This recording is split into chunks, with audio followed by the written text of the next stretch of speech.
Okay, hopefully we are live now. We should be live now. Hope so. If there is, obviously we're using a platform, so we can't see how many people are watching. Oh, 6 maybe. So if everything seems good, probably leave us a thumb up in the chat or something. But yeah, so today we're here to talk about good tools gone bad, and so I guess, Nicole, do you want to start by introducing yourself? Yes, so I'm Nicole Fishbein. I'm a security researcher at Integer. Short and sweet, love it. So myself, I'm Ryan. I'm also a security researcher in Tesla, based in the UK. So oh nice, yeah, we are getting comments through. So at least hopefully it's a good sign. We don't even know if it's working or not, but pretty much the reason why we started this live stream is to sort of complement the blog that we done before about sort of mainly for SOCs, how to sort of detect, whenever a good application is being used for bad, or basically applications in themselves, they've been created for one purpose and then they've been used for another, really. So have, and understanding whether that's good or bad or not. In some ways, it understands how that application is being used, but also what is normal inside your organization. So it requires a bit of introspection, understanding really what you're sort of using yourself. But sort of before we got into that, the general topic around, I guess, is using something not for its intended purpose. So I was even just going to bring up just like life hacks, things that are kind of funny, like, fun, inventive ways, to use stuff. So what I'll do is I will share my screen and we'll jump into life hacks here. And yeah, I just sort of brought that up, but good examples, I guess. I guess ones that are actually sort of useful, using sort of bulldog clips, to hold your cables on the back of your desk. I guess a nice one, fixing a zipper with a fork. There's some that they probably look good in like a sort of online article or TikTok. Instagram post, but the moment you actually go to implement it in real life, it looks a bit silly. Some of these life hacks are a bit, you call creative, inventive, who knows, a bit weird maybe. Probably your favorite one down here is, I'm still not sure how this is a life hack. Is it is the banana with Nutella, and so, is the banana the life hack, or is the syringe, is that the life Or when hack? you crave both, so you have like everything together. Not sure. Yeah, exactly. Like, don't really know what's going on here. There's actually, for Google, you can filter by food, and click on that. It gets a bit scary. I don't really know any CN person that would really want to use half of these life hacks. But what would your favorite be, Nicole? For me personally, and that's the one that I'm actually doing, is making an egg in the microwave. So it's like a Benedict egg. So that's really nice. That's a good life hack. Yeah. For my favorite one, actually, what I've seen is kind of cool is people cut cake using sort of utensils turned backwards. They cut the cake like that, and then they're able to use the same utensil to lift the cake out. I don't know what this one is here. Is chicken flavor ramen being Oh, used looks to make a disgusting. cake? So probably. Anyway, so, but, basically the sort of purpose, a bit of bother around showing that is something that's not used for its intended purpose, and that happens in malware. Or to maybe go for more practical examples is, we're talking about something that is, it's used for malicious purposes rather just not its intended purpose. I guess easy examples, you go, social media, it's great. I think you'd even call, like we're reaching you over social media now, whether it's Twitch, YouTube, sort of LinkedIn. We call that a good purpose, but you can also use social media to spread like fake news, and things like that. So it really depends whose hands it is. Is it good? Is it bad? It depends. I brought a screwdriver on set for me, so I did, and the reason why that is, if I hand this to a carpenter, or someone who builds IKEA furniture, the screwdriver, is it good or bad? Probably good. If I hand it to someone, if I'm maybe sitting across from someone just out of prison or something, would I say the screwdriver is good or bad? Yeah, again, depends on the context. Maybe it's bad. Well, it's like a hairpin, right? You can use it for your hair or pick a lock. So it depends on the case, I guess. Or if you have hair. Exactly. So, yeah, Nicole, do you have any practical examples? Or, something that's really bad? Actually, a credit card is another tool that you can use for paying or for picking locks. Not that I did it or something like that, but yeah, it's working. Yeah, I think I think I've seen before. People who would like cut their credit cards up even with like a pair of scissors, and then they're able to get in. So yeah, that's something used for bad. What do you define lock picking as bad? Because I know it's pretty hot when you go to like a conference or something. Like the lock picking badge. It's good. Exactly. I guess it depends on the case. If you're stuck outside of your hotel room and you don't have any other option, so you're doing that. Once again, I didn't do that. In that case, you use the fire extinguisher as a lockpick. I don't know. Depends on the door. So, what says? Should we jump into some virtual machines and bring up some actual tools? Yep, let's do that. For who's going first? Flip a coin. I will do that. I will take that one. You'll go first. Okay, so what I'll do is I'll maximize the screen and we can see your VM very nicely. Cool. So the first example is going to be of mshta. So when we talk about like code apps and life hacks in computer science, basically in the cyber world and how you want to call it, code apps are signed applications, signed binaries, usually by Microsoft and other vendors. So applications that we know they're good, we trust them, we use them, but attackers use them as well. And the thing here is that, first of all, it's harder to detect when attackers use these applications and when legitimate users use these applications. And eventually, our goal is to detect and identify the misuse, the potential breach, the potential attack.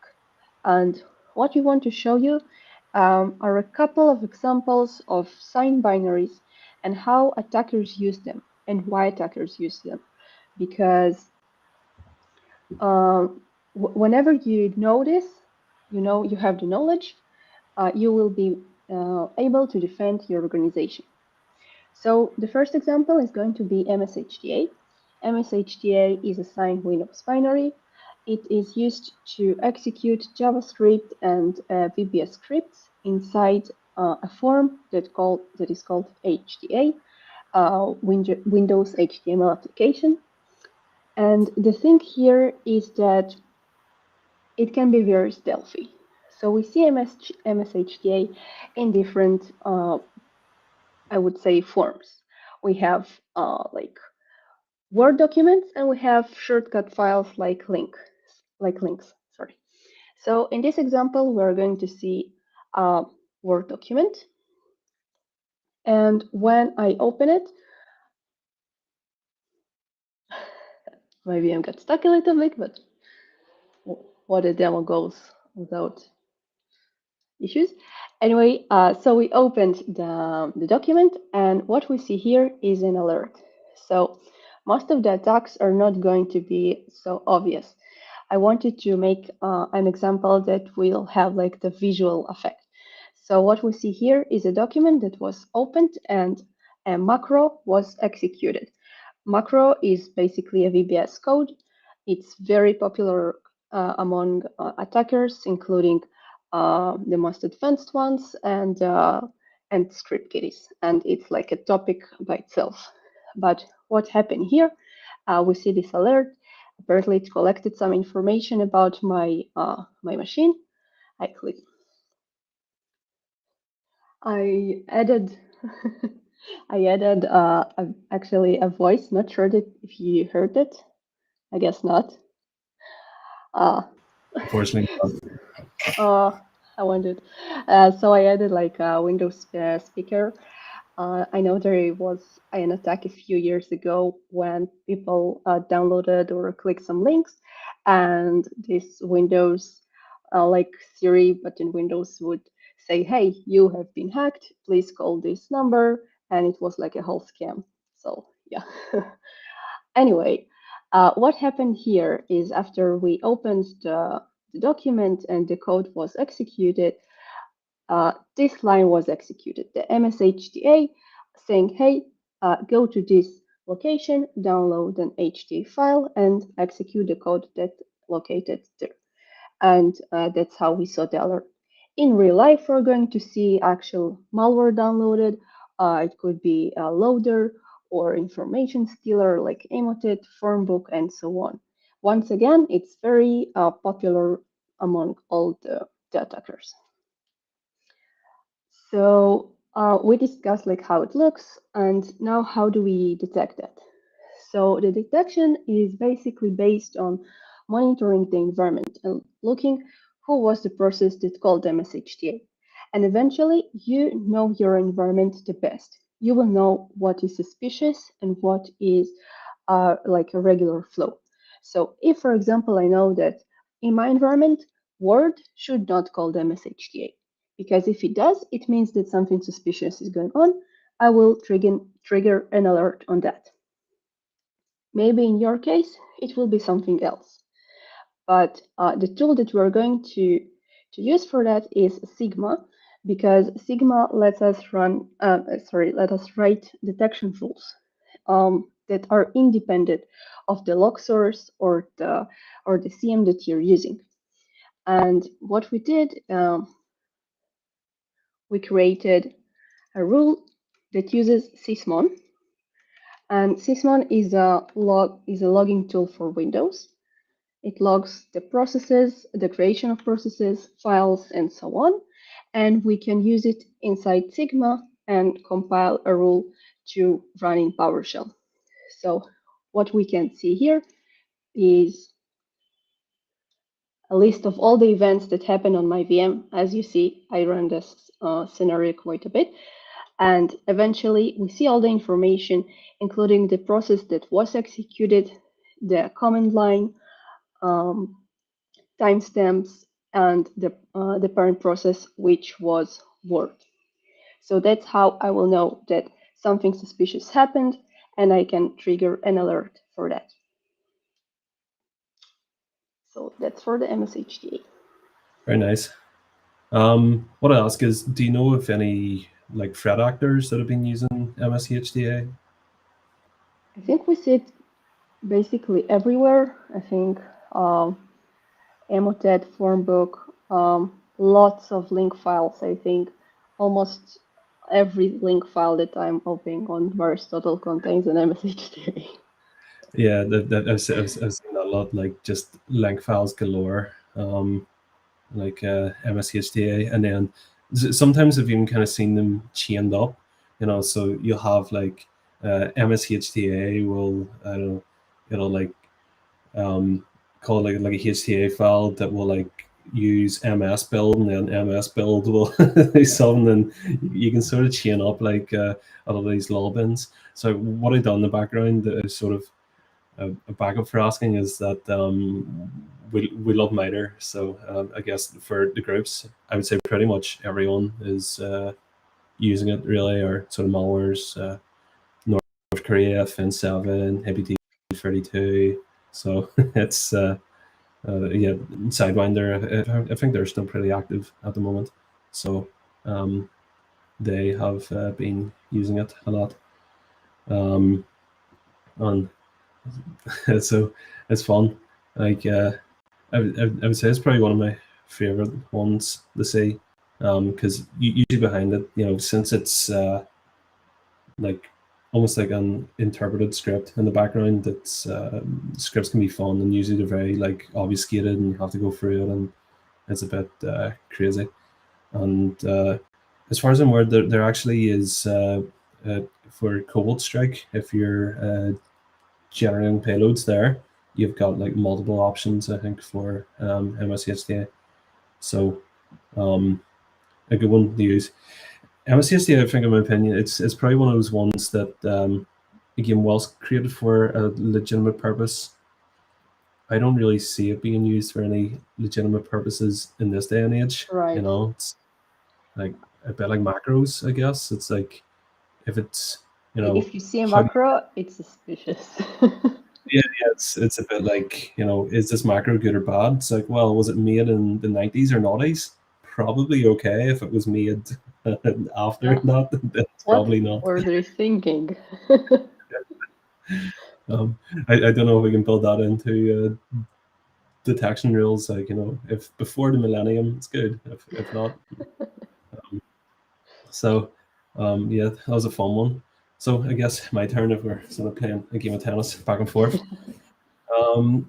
Probably the first one I'll go with is PsExec, and what I'll do maybe the first start talking about is that for PsExec, it's been used by a lot of people, and for those who don't really know too much about PsExec, it is a tool that's part of the sysinternals PS tools suite, and it was created by Mark Rusanovich, and I believe he created independently of Windows now, but to get these tools, you go to like the Microsoft website, so you do, and just you can download them from there, and it's a really popular suite of tools. If you're like a Windows admin, you probably using one of these. Like, honestly, I haven't been a Windows admin, and also I don't even know how popular they are, but as the description there says, basically a free Microsoft tool that can be used to execute a program on another computer. So, executing a program on another computer, you can maybe tell why that might be interesting. For again, lateral movement or copying files across, fingerprinting, things like that. And when it shows in MITRE, like the groups that use the software, a fair bit, and this group is very far from exhaustive. So it is. Actually, what I'll do is I'll bring up a blog from CrowdStrike, right, that just talks about it. Is that for those that maybe have been working in so I'm about to say this like it's old, for those very old people that have been working in 2017. I don't know if people are that old, but if you remember, there was kind of like a string of huge ransomware attacks. I think it started with WannaCry using the Eternal Blue or Eternal Romance exploit, and then NotPetya came after, and then Bad Rabbit, I think, not too long after that. But yeah, the PsExec was used in the NotPetya attacks. For remote execution, and I think they used it a bit for lateral movement too. Sometimes what you get is kind of modified versions, or what you have, the way the PsExec works in the background, to detect it, you can go, it creates a service name, or it creates like a name pipe. But the way it actually does it is that it uses its own name from the binary. So if you like rename the binary, the pipes will change. And if you're an admin and if you have just downloaded like the PS tools, if it's the normal one, it should have the normal name. If you start seeing something in your environment creating like PsExec name pipes, but it's not the normal name, might ring a few red flags. But anyway, we're here to actually take a look at it. So what I'll do is now share my virtual machine. So quickly do that. And my virtual machine looks fine. Oh, does it? Yes. Okay, very nice. So I've set things up quite nicely. I've got PsExec sitting here. And so what I'll maybe show is this here is the entire suite of PS tools. So there's quite a few tools that you can use, but yeah, we care about PsExec here. So we do. So it even tells you there, execute processes remotely. So the way to easily do it is I'm setting this folder is I'll just call that. That's okay.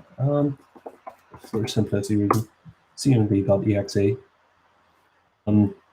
That's all it is now. So this here, although I'm on the same computer, the way that it works is you can give a remote host that possibly you might have access to through like a network share or however it works as a administrator. So if I'm an admin going in, I'll go, okay, I want to execute cmd.exe on this remote host, and that's kind of how that works. And then you get a command prompt inside that, and then you can just start running your commands. Is who am I? Does that exist? Yeah. I think so. That's pretty much it. And then once you exit, you go, okay, it's exited on. Again, it's the same machine, but it could say like a remote machine there. When it comes to how to sort of detect that has run, probably behavior would be the best way, and there are kind of many ways you can sort of detect. Maybe if you know the hash of PsExec, you can see if that's sitting on the disk, or more than likely what you're probably going to have is that you're going to have your event viewer logs, whether it be like sysmon or depending what you're taking that out. You're probably taking that away from the machine and then piping it into like a SIEM or something, or you're piping in Splunk or an elk stack, and you're looking at this stuff in Kibana. And so you're only really going to be working with logs and you don't have the file. And it's like, how do you find out that it's being run then? So I created a Sigma rule here. No, I don't want to update many updates today.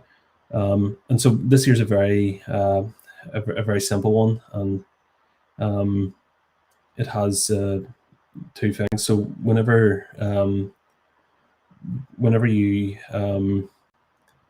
execute PsExec, it does something like it has an internal resource that's like a service executable service file, and it copies that over to like a network share, and then when that runs, it creates a service for it, and then that's all ripped down whenever whenever it stopped. So if you were to see a service like this being created, under this event ID, or the service change mode, to like set it running or something, that's a good way to sort of find out that it was there.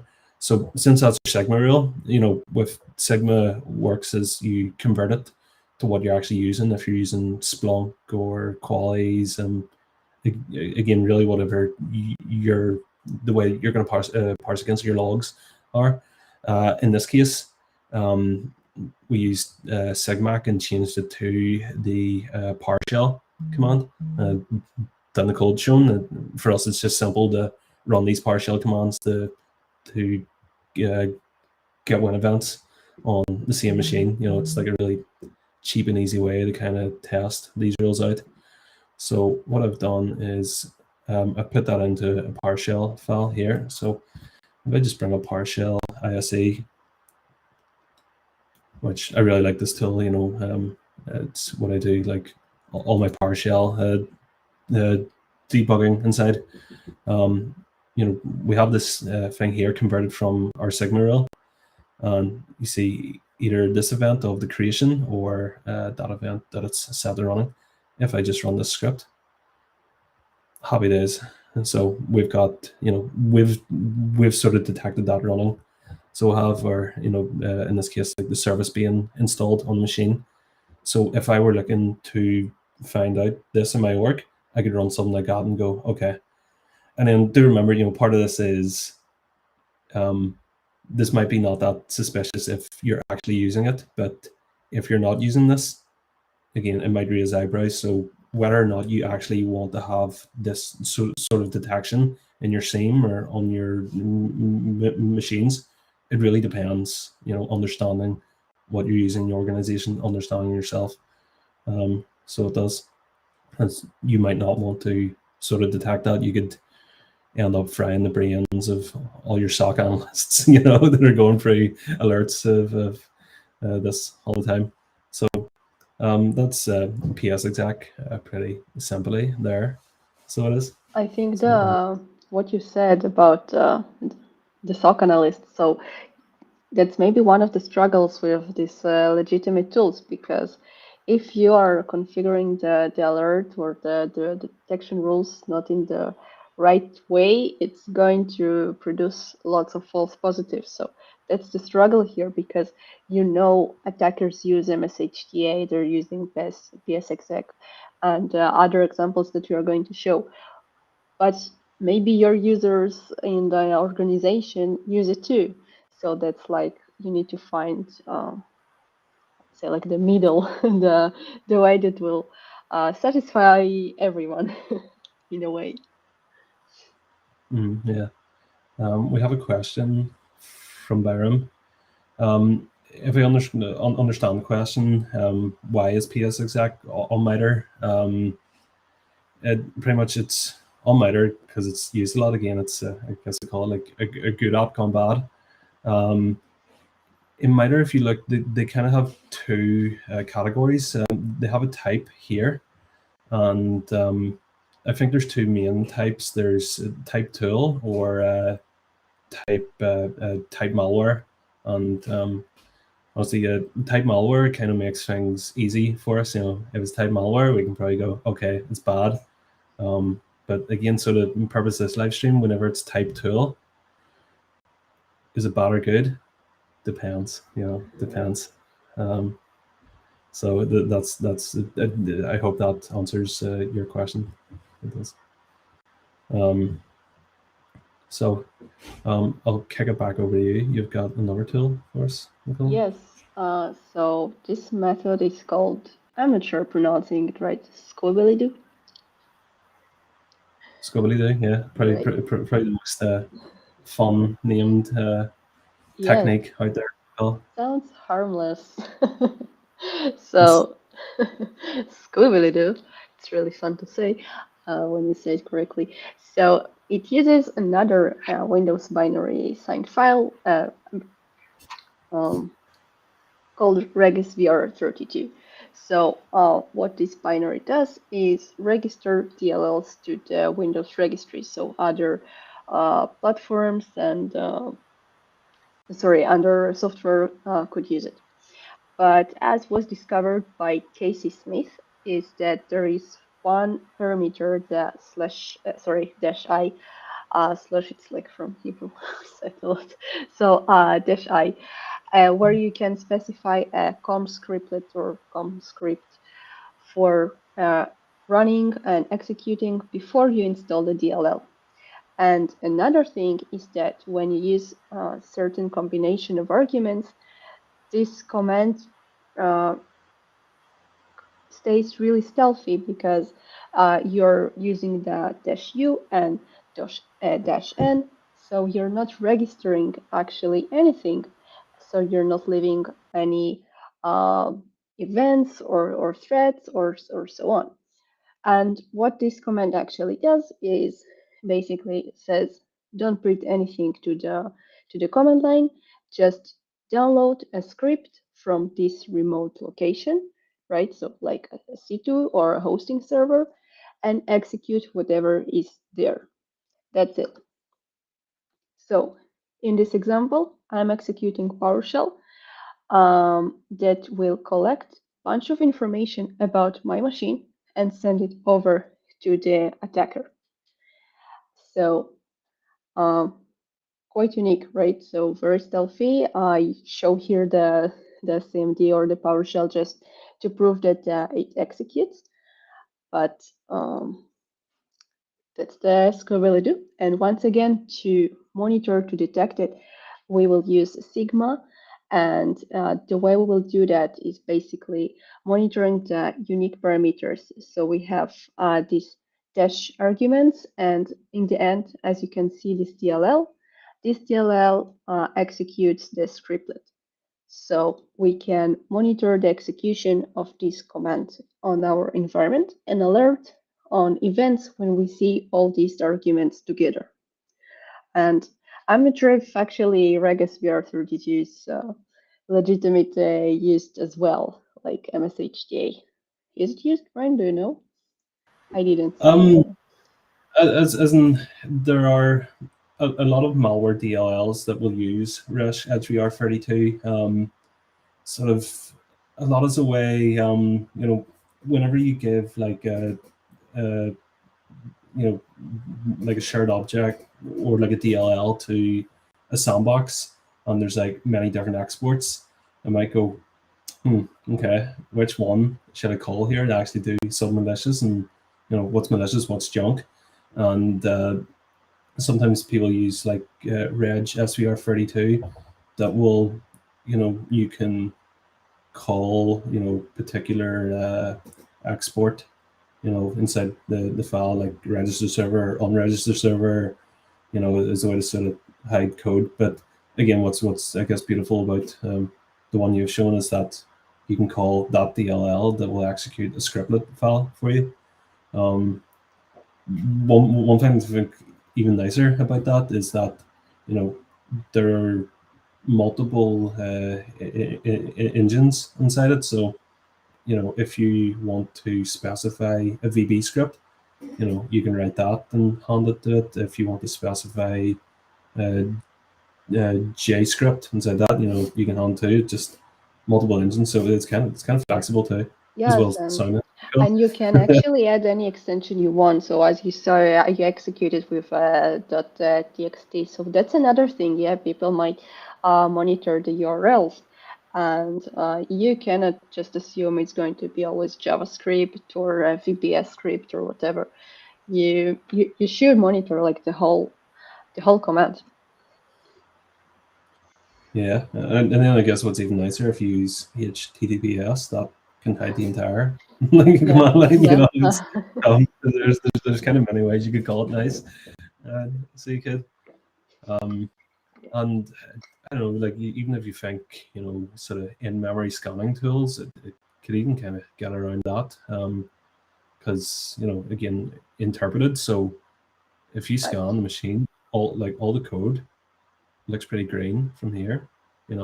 Actually, I think the DLL, it might even be signed by Microsoft, so it kind of Yes, stacks and on. think of it that the script it will be short as well, right? Because it's usually just to download the next stage or the next downloader. So it's going to be a very short life. Yeah. So you think the best way of sort of detecting it being run straight, like the command line, do you think? Like whenever the process is created, yeah, command line arguments. Yes. Yeah, I would agree. That too. It's fun. So another question from Byram. What tools do you have in your VM for detection and writing detection rules? Obviously, we're using Sigma rules. So actually, what I may do is bring up the Sigma repository.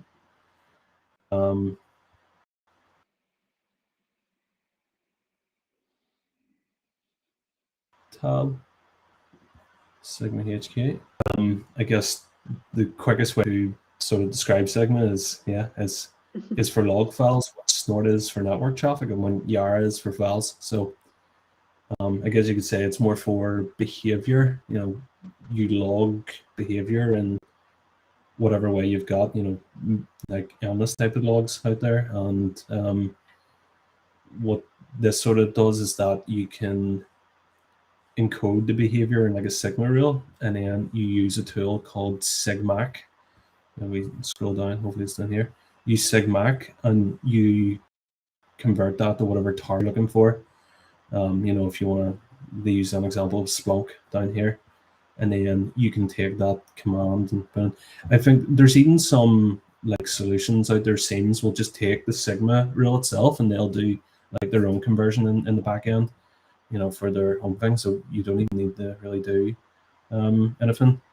As to what we're doing, it showed for us the PowerShell one works the best because we can test it on our the virtual machines, and so there's just an endless amount of rules, like these process creation ones. It's just there's like a plethora of things really to use here. So that's what we're using. So and in addition to that, we're using Sysmon because it allows us to monitor the process creation and even registry events. It has quite a lot of possibilities. It's part of Sys internals, and it's like in a way like a kernel model. So it logs everything, and you can view all the logs in the event log on Windows. And and it's supported by Sigma. So I think for us, it's the best solution without having like a full infrastructure of all the logs and Splunk and the heavy environment. Yeah, like exporting it from a VM and ingesting it up in the cloud somewhere and paying or AWS stuff to host. Yeah, so I guess that's why PowerShell kind of just works for us. Cheap and easy. Yeah, execute the malware in the VM and check with the Sigma rule in PowerShell if it was detected. So yeah. And yeah, just any logs you want, if you know your logs, you can write a rule for it. So punting back to myself, self-punt. What the next till now, one might argue that it's not a good tool to begin with, which it maybe bucks our trend a wee bit. I don't know, but I could try and make the argument that still want to include it, and it's a OffSec tool called Paranoid Fish, and the reason why I want to include a OffSec tool is that again it still kind of fits into the same category. It's if these tools are being used by your internal pen testers, would you classify them as bad? Yeah, you probably should. But there are lots of offensive security tools out there that honestly, like they're pretty great for us because if someone makes a OffSec tool, we can throw it against their own product and make sure that it works. It really helps us out. I think the most recent example is the Log4j vulnerability that was discovered. There was someone made a jar file that spun up like the servers and all for you. So essentially, you could spin up your C2 with like relative ease, and then as again OffSec tool is kind of meant for people testing, but because the tool is so useful, threat actors just took the same tool and then started using it themselves. And actually, I have another tab. I'm very fond of my tabs today. This here is a mirror of the one that happened. So the original one was down here. It was the JNDI injection exploit tool. But again, it was being used so much. The GitHub decided, just like no, like not the only, but honestly, we quite appreciate it. So back to what I was actually talking about is Paranoid Fish. What Paranoid Fish is, it's a tool that is used to it runs and it tries to detect whether it's sitting inside a virtual machine, as we're using now. And as I would say, tail is old as time, however you can call it old as time in computer terms. But since sandboxes have been about, malware's pretty quickly learned to kind of have a cat and mouse game to kind of fight with it. Like try and detect whether it's running inside a sandbox, and usually there's kind of small and easy ones, like they'll check how many like processes there are. If there's one processor, it might go, that doesn't seem right. Either this is a very old computer, or I don't know, you've bought some weird processor or some extremely cheap processor. I don't know. Or detecting the VM tools or the registry Yeah. keys. Lots of possibilities. Stuff like that, yeah. And then even more sort of sophisticated ones, it's been known that it'll try sort of detect if like the mouse is moving about, because if it's just sitting there still, I go, okay, I'm probably being sandboxed here. Actually, ones that I've even really liked is there's some malwares tried to check like the temperature of like the CPU, or like if like the fans are running and stuff. If there's no fans, it might go, what's going on here? Nice. But again, sort of for each of these rules, there's an example as the why we've chose it. So the reason why I chose this one was an Iranian APT had used it, or they'd actually taken some like the source code. Copy kittens, there's a PDF report, like a whole white paper on it. Cyber Reason, I think it is. But yeah, and what they have here is Copy Kittens took the code from the project, and then they use the same techniques to find out whether they're in a sandbox, and just incorporated that into their own malware. So again, one of those things where offensive SEC tool, I guess you call it, great for us to test our products, but maybe also great for hackers, attackers, ABT groups, that kind of want to use it themselves. Like if someone else has done the work for you, you might as well take it. Like time is money here. So what I'll do, it's just very simply, quickly, I can share my entire screen and whoosh myself over back to my old looking VM. Which again could be a problem. There's some of these techniques that I might have noticed that they work on like Windows 10 and later, but they don't work on Windows 7. So, but we'll ignore that. So if I go back here, we've got Patfish. I've just got that setting there. And what I'll do is I'll run it from the command line. So I go back and here. So we have that, and it's a very simple one for me. Again, actually, in the spirit of using something that's already there, like I didn't have to make my own payload or anything to use this. I just got the download from the website. Uh-oh, did I just break? Where did you go? Oh, yeah, no, it's running there. Uh-oh. So whenever it says okay inside it, it means that it's not it means it's passed its test. And then whenever it says trace, that means, yeah, I've caught you. So I'm getting pretty caught out here. So oh there, so we finished. So if we go through oh dear, we didn't pass that well. So it managed to detect from mouse movement, mouse speed. I clearly didn't move it in time. If I run the same thing and start going crazy with the mouse, I might actually pass that one. Activity. All these ones are pretty good. Whenever it checks like the memory and the disk size, that passes.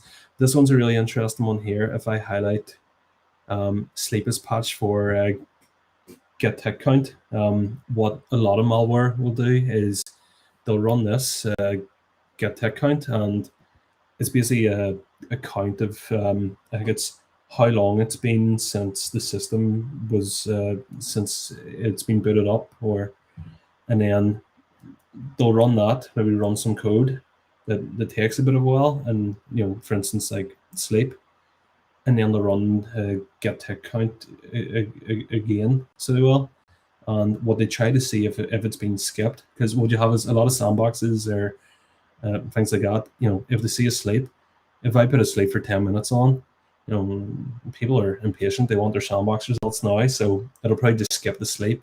And then what malware can do, it goes, okay, I've compared these 2 times. I tried to sleep for 10 minutes, and I've compared my 2 tick count values. It's only been 2 milliseconds. Something's up here. But yeah, we passed that one. Oh, this one we did very good. As Nicole said about checking, like for registry keys and all, I can find my all my VirtualBox stuff. And so yeah, that's pretty much our OffSec tool.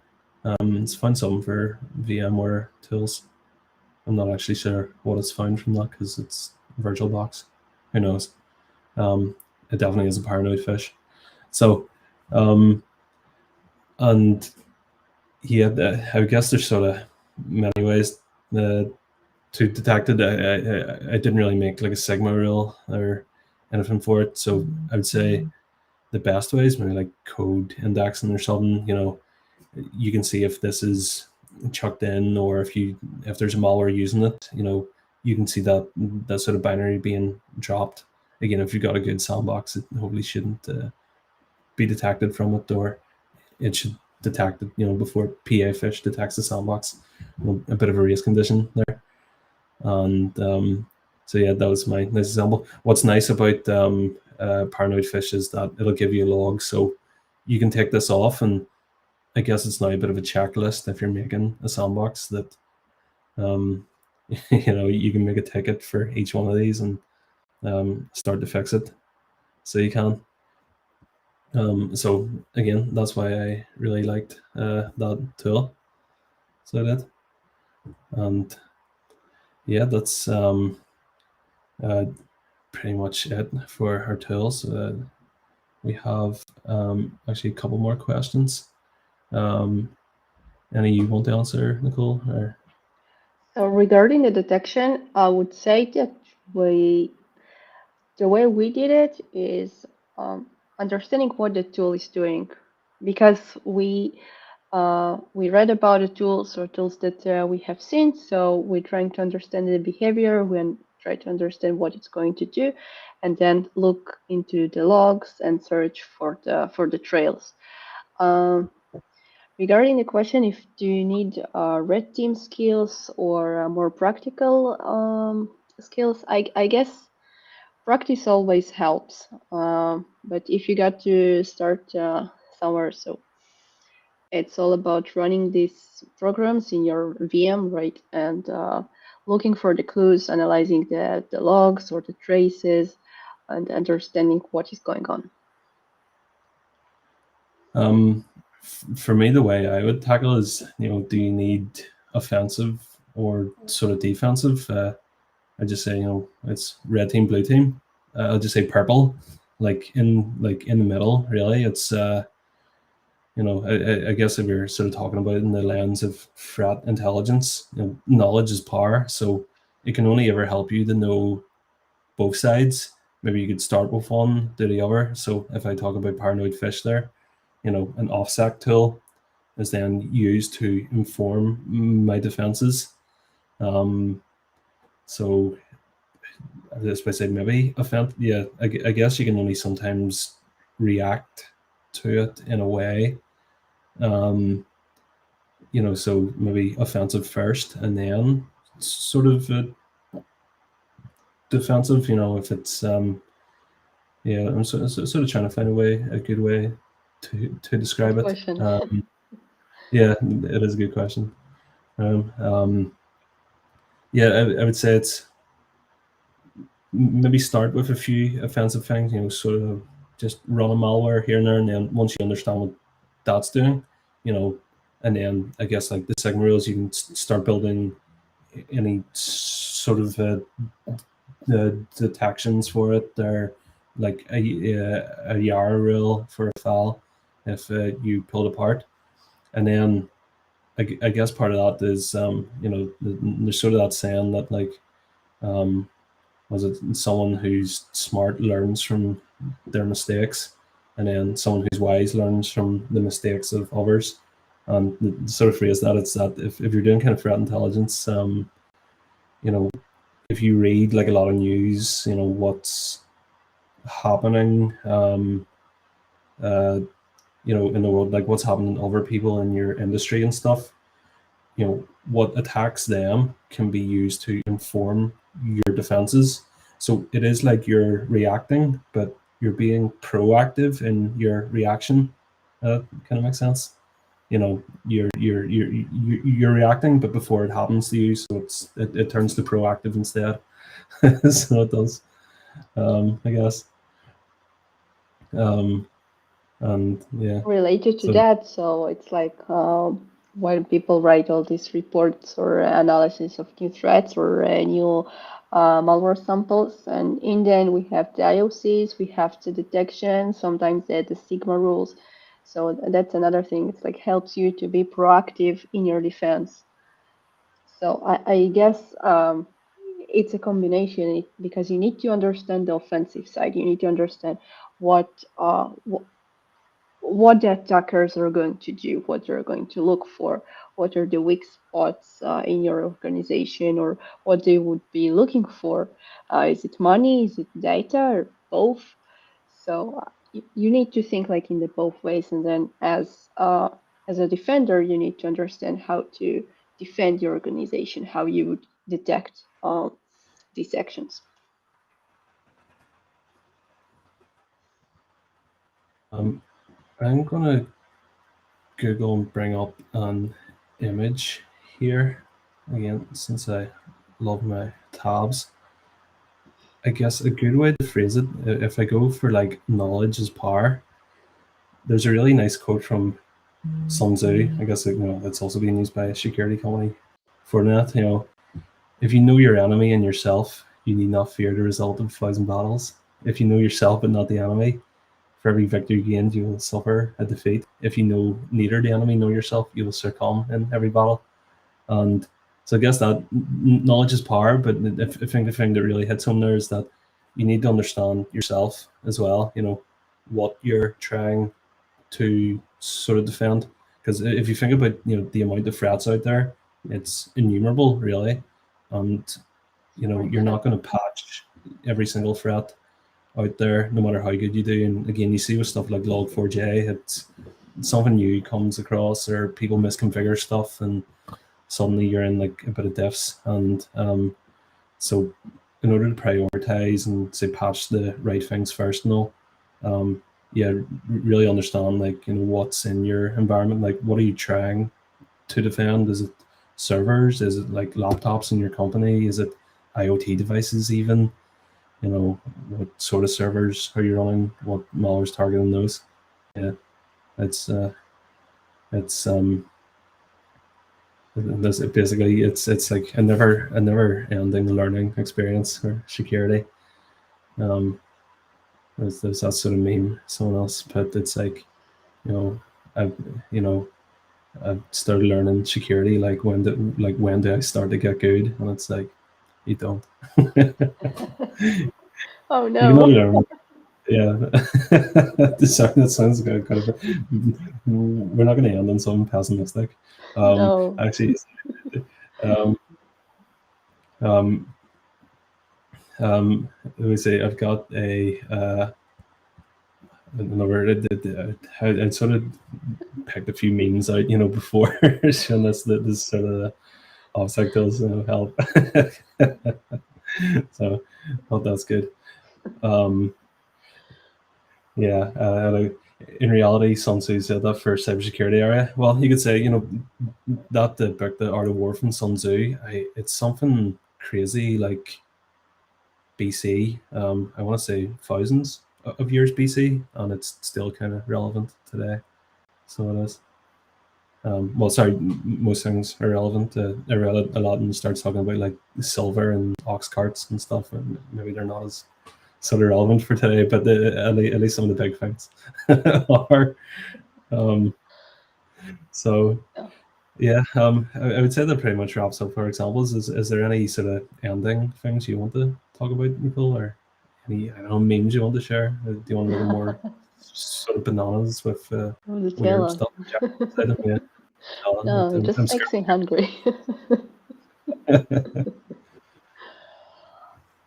So I would just say if you have more questions, feel free to write them on the chat or reach us. Yeah, I really like the concept of a live stream, I must say. Yeah, hopefully we'll do more. You know, hopefully there's more interesting topics to talk about. As our first live stream, maybe a bit amateur, maybe have stuff more professional looking, you know, chat scrolling up And cats maybe, going yeah, here yeah, in cats, the middle. enable super chats like a new source of revenue for the company, you know. So and yeah, so we'll say thank you to those who joined and sort of stuck through. Thanks Thank you for very those who much. asked questions to us. And again, like we're on Twitter. If you go to the Intezzer Twitter, you'll see actually you'll see quite a few tweets tagging us. So from that, then you'll be able to follow us on Twitter if you so wish to. And yeah, we should be easy enough to contact. So yeah, I would say thank you, Nicole. Thank you, Ryan. Thank you. And with that, I'll end the stream. Just thank you to those in the chat and all those watching. All the best now.